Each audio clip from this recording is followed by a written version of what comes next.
First எபிசோட்ல நம்ம அமெரிக்க சிங்கத்துக்கு ஊசியை போட்டு கேப்டன் அமெரிக்காவா ஆனதுக்கு பதிலா வேற ஒரு யூனிவர்ஸ்ல அண்ணனுக்கு அடிபட்டதால அக்காவே களத்துல இறங்கிறாப்ல.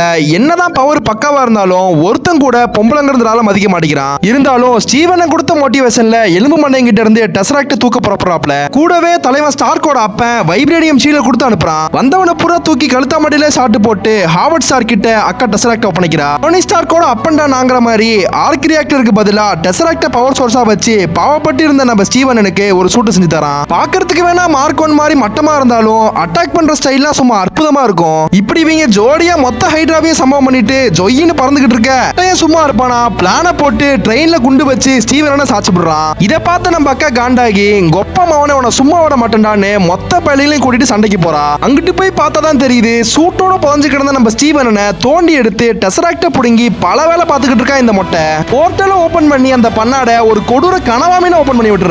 அந்த கன்றாவி அவனையே காலி பண்ணிடுது. சரி அதை உள்ள தள்ளி கதவை முடியலாம்னு எம்பிட்டு தான் போறான்னாலும் பயங்கரமா டஃப் கொடுப்பான். அது போக டெசராக்ட் இல்லாம பவர் காலியாகி ஸ்டீவனை சுட்டு சாஞ்சிடுது. இதை உள்ள தள்ளினாதான் போர்ட்டல க்ளோஸ் பண்ண முடியும்னு ஹாவர்ட் சொல்ல அக்கா உசுர தியாகம் பண்ணிடுறாப்ல. சரி அவ்வளவுதான் சோழி முடிஞ்சு கண்ணீர் அஞ்சலி போஸ்டர் அடிச்சிடலாம்னு பார்த்தா நம்ம ஒத்த கண்ண நிக் ஃபியூரி புண்ணியத்துல அக்காவை 60 வருஷம் தாண்டி ஃபியூச்சருக்கு கொண்டு வந்துருவானுங்க. நெக்ஸ்ட் எபிசோட பார்க்க மறக்காம நம்ம சேனல் லைக் பண்ணி சப்ஸ்கிரைப் பண்ணிக்கோங்க.